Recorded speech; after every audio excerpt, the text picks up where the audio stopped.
delicious stories of Thailand are endless. A land of infinite flavors where every bite is a real adventure. Edible Story Season 2. We're back with a little more zest and a little more intensity. An extra deep shot of mellow richness and that herbaceous, full-flavored, fiery intensity only Thailand can deliver. And I want you to experience it all with me because I'm going to take you on the Edible Story Thailand.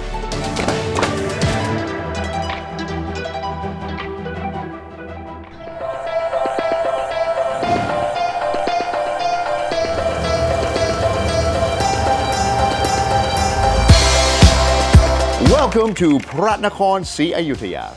a magnificent city that was once the heart of a kingdom brimming with wealth, grandeur, and diversity. Derived from a Sanskrit word Ayutthaya, which means an invincible city, Ayutthaya was founded in 1350 and remained the Siamese capital, as Thailand was known, for 417 years until a Burmese invasion in 1767. Ayutthaya was once a city of glittering temples, gilded stupas, and magnificent palaces, all surrounded by rivers and canals of the Chao Phraya River Basin.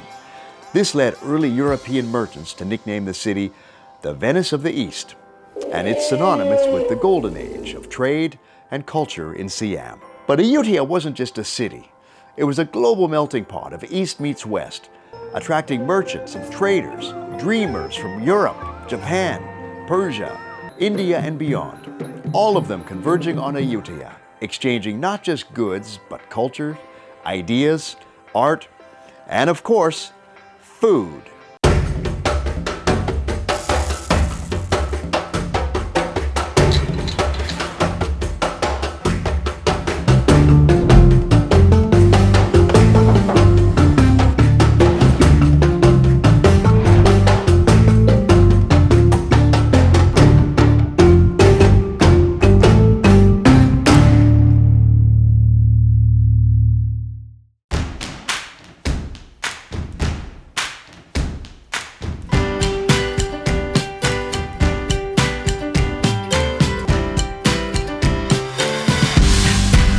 Phra Nakhon Si Ayutthaya, or Ayutthaya as most locals would call it.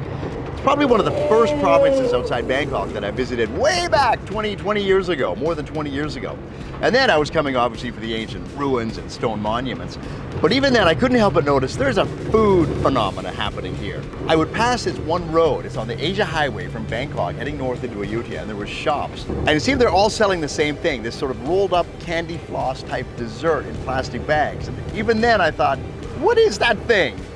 And why are so many people, Thais and foreigners alike, just flocking to these shops and buying them? Hundreds of shops, it looks like, selling the same thing. Roti Sai Mai, Roti Sai Mai, Roti Sai Mai, Roti Sai Mai. We're gonna taste that thing. Why don't we start right here? Let's go.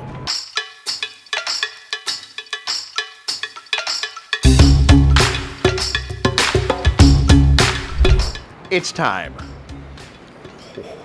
Look at that.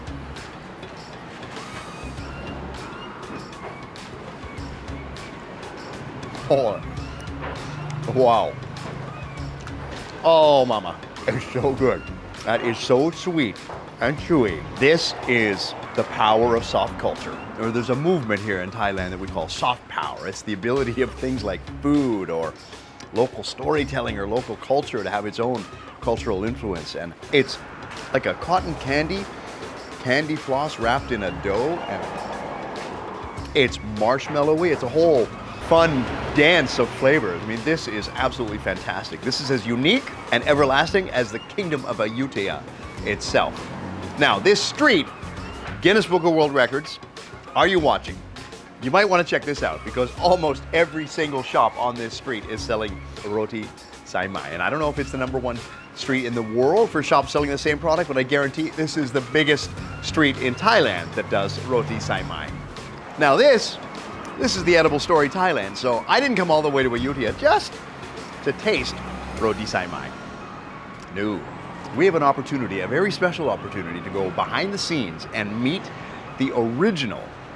maker who concocted the recipe, the very first Roti Sai Mai.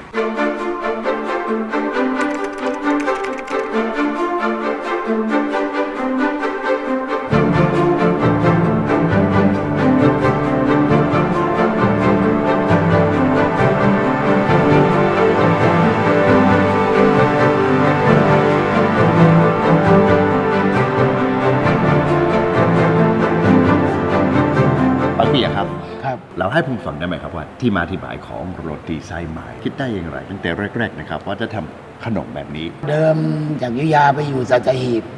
ตอนเป็นเด็กตั้งแต่เริ่มทำก็จาก13 ปีกับไปยันอายุ 17เราก็ดึงไอ้แตงเมเนี่ยดึงเล่นอยู่ทุกวันห่อขายอะไรอยู่ตลอดแล้วอาเขาทำอยู่พอเขาเผลอเราก็มาลองโค้งดึงเล่นดูก็ยังไม่ทำอะไรไม่ได้3 ปีเอามาหัดดึงเล่นที่บ้านลองผิดลองถูกอยู่แล้วดึงไปดึงมามันก็หายเข้าไปในน้ำตาลนี้หมดเลยติดกันหมดเป็นแท่งเดียวแต่นี่เราก็ลองกวนเชื้อดูหัวเชื้อคือแป้งกับน้ำมันบัวเนี่ยผสมมันเข้าแล้วก็เคี่ยวน้ำตาลลงใส่ดึงดูนี่ดึงไปเรื่อยๆดึงไปเรื่อยๆชักเริ่มเป็นเส้นแล้วที่ทำเป็นไปเห็นบะหมี่เขาสมัยก่อนเขาใช้ดึงเอาเราก็มาดัดแปลงโดยใช้ไม้ดึงใช้ไหมนี่ทีแรกมันไม่มีอะไรห่อตอนแรกยังทำปะเปี๊ยะอยู่ก็เอาแป้งปะเปี๊ยะตัวนี้ลองมาห่อดูมันจะทำให้ตัวใช้ไหมเนี่ยมันจืดลงถ้าไม่มีแป้งตัวนี้ใช้ไหมมันก็หวานเลยพอแป้งห่อไปปุ๊บเรามากินดูมันก็มันเค็มๆมีความหวานหน่อยมันกินอร่อยก็เลยใช้แผ่นปะเปี๊ยะเนี่ยมาห่อใช้ไหมเลยแล้วปังเปียครับสมัยนั้นเขาขายกันอย่างไรสมัยก่อนนี่ก็สะพายถังตัวนี้ขายดูทั่วโรงเรียนเลยก็ขายดีทำไม่ทันAll right, I love how Pang Pia's story about the origins of Roti Sai Mai come from his wild, childlike curiosity and experimentation. As a 7, 8, 9, 10-year-old, that's when he started playing with the sugar, as kids tend to do, pulling it apart, twisting it around. And as he played with the sugar more and more, he realized you could stretch it and then add a flour softener and stretch it to double its length and volume. And he started playing with it and stretching it more and more. But the idea that he saw when he was watching people make noodles, stretching the rice noodles or egg noodles onto a pan and then peeling it off and cutting it into strips. There he thought, well, what if we could do that with sugar? And so we put it on pins and started stretching it and looping it around and around until eventually he pulled it apart into these fabulous angel hair type silky threads that resembles cotton candy, and that became the Sai Mai. So after Pang Pia had been experimenting with the sugar to eventually get that beautiful silky thread-like candy floss, and then he came up with the idea that in a lot of Muslim cuisine, they use the roti for curries, for sweet meats, for dipping into condensed milk. And when he saw that thin paper-like roti crepe that they use for fresh spring rolls, the food scientist in him got a hold and they added a little bit of salt, make it a little bit savory, a little bit chewy. Then they mixed the sweet candy floss, angel-haired silk into these paper-thin, doughy roti crepes, rolled it up. Then you have the perfect combination of sweet, savory, chewy. And he said he tasted it, other people tasted it. He started selling it in the market and they sold quite literally like, yes, hotcakes. ปังเปียครับเราพูดถึงวิธีการทำโรตีไซไหมนานแล้วนะครับผมอยากจะเรียนรู้การทำโรตีไซไหมให้ปังเปียก็สามารถสอนผมได้ไหมครับได้ครับ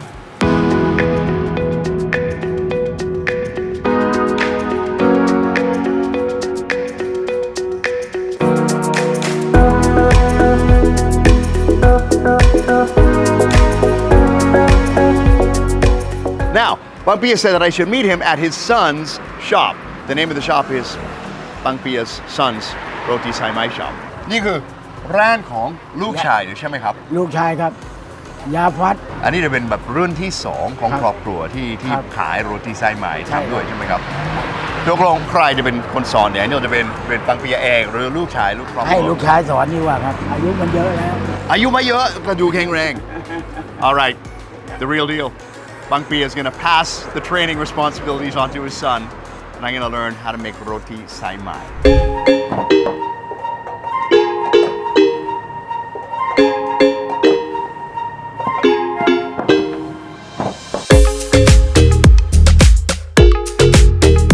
Look at that. กว่าจะได้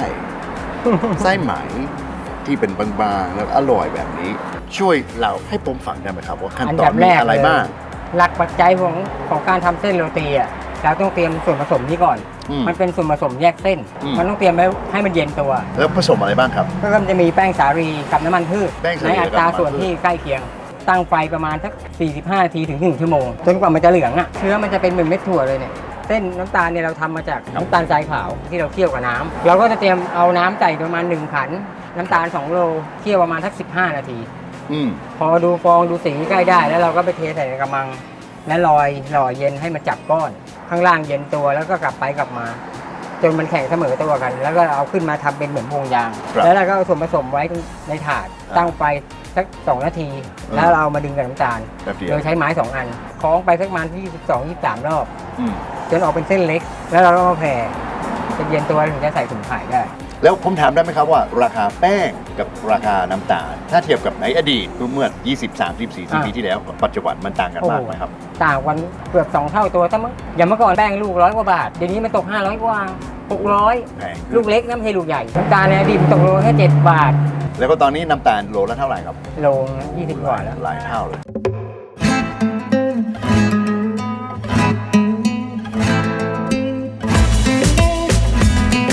This is the process. It looks easy, but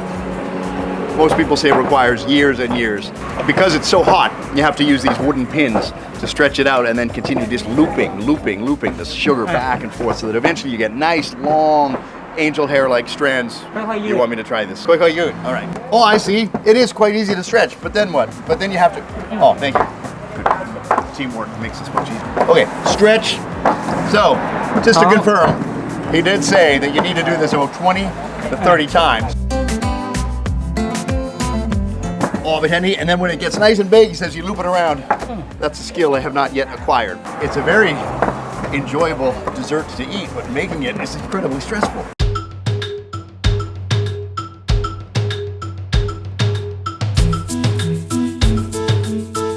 ต้องทำประมาณ23 รอบเลยใช่ไหมครับถ้าน้อยกว่านั้นจะเป็นยังไงคือเส้นใหญ่ไปแต่ถ้ามากกว่านั้น30มากกว่านั้นไปมันก็อาจจะเป็นสำลีเลยนี่เราใช้ความชำนาญจนคุ้นเคยแล้วเราไม่ต้องนับแล้วว่าต้องกี่รอบ He's an expert. He actually just looks at it. ลองดึงดูตอนท้ายว่ามันหนักไหมมันจะหนักกว่าตอนแรก He said now it's oh my god it's much harder. This is obviously much harder than the first time. Wait, I can do this. Very tough.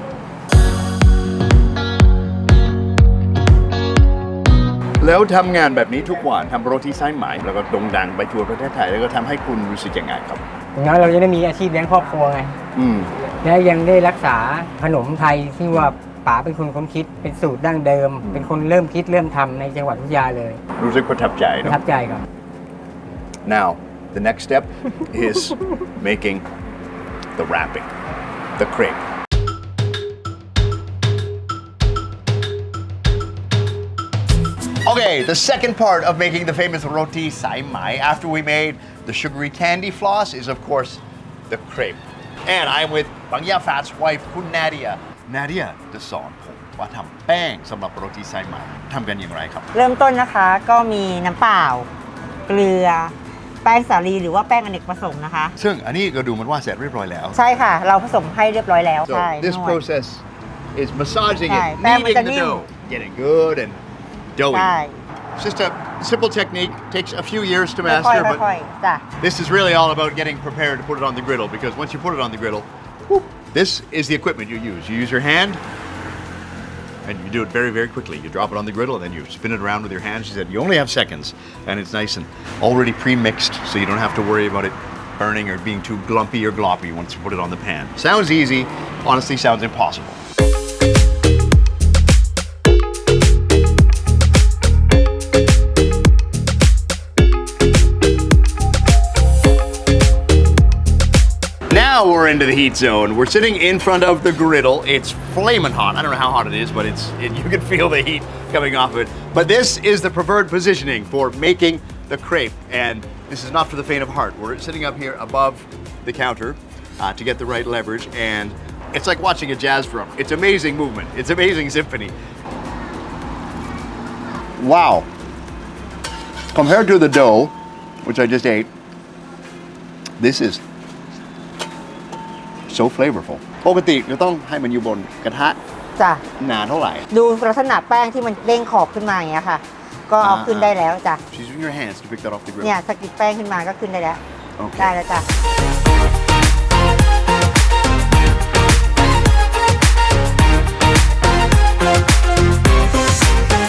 Now I'm in the driver's seat. This is like putting firecrackers in the hands of a baby. The key is speed and finesse and timing. Okay, so we have dough. Okay, now, she said just to put a little bit on the perfect circle. Good God, that's hot. Ow. Okay, take it off, take it off. Ah, okay, now, teamwork. Oh, I see. นี่ Now what?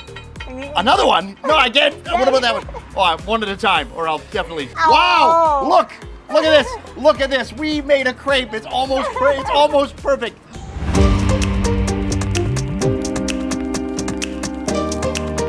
Now, Phra Nadia married Bang Pia's son about 10 years ago and joined the family business. So she's been making the crepes like this for 10 years. When I asked her, how do you feel about this? This is a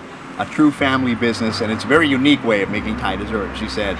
this is a labor of love, sweet love, because the method, the processes, this is hard work. But she said the best thing, Daniel, is to taste them right off the griddle, hot off the press, because the aroma, the smell, the scent, the taste is even sweeter still.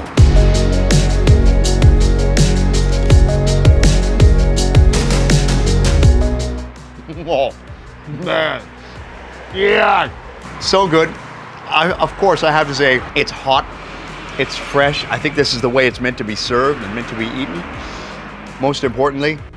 it's our labor that made this. ปกติจะขายยังไง เราขายเป็นจำนวนชุดอยู่แล้ว มีชุดละ100 ชุดกลาง 50 แล้วก็ชุดเล็ก 35 The thing I love about this, Bang Phra and Nadia said, they don't want to raise the prices. The prices have stayed the same for many, many years because they have so many regular customers. Not just people in Ayutthaya, but Thai people from all around Thailand that when they pass through Ayutthaya, they buy it to take home to their families or buy it to take to their offices. And they don't want to disappoint their long-term customers, which is so fabulously charming, is one of the things I love. And sometimes foreigners that take a trip to Ayutthaya come in front of the shop and they see it, it's colorful, and they see everybody else eating it, and they buy it too. So my dream, my wish, is that after this show comes out on TV, people from all over the world will learn about this miraculous dish, Roti Sai Mai.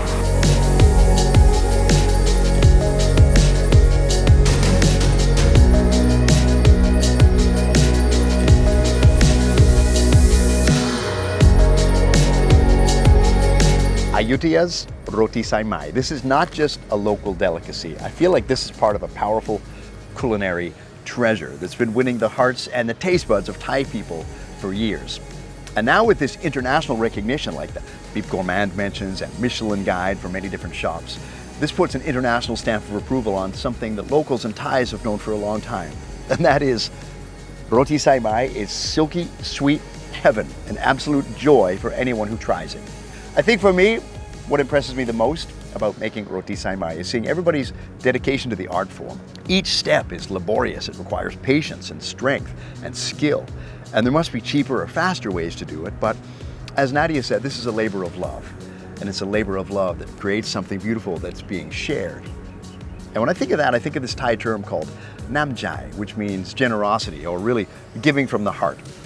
All the people that I saw making Roti Sai Mai seem to be giving it out of generosity. I think of Bang Pia and the generosity with him and his community. Or today, Bang Phra and Nadia, the generosity they give me with their time, teaching me in the kitchen how to make Roti Sai Mai. So, here's to Roti Sai Mai. And here's to Ayutthaya. And to Thailand, where every flavor is an adventure and every dish has a person with a story to tell. And I feel like every bite is a love letter to a land filled with culture, history, and undeniable charm. And for me, it's another part of the great journey on the Edible Story Thailand.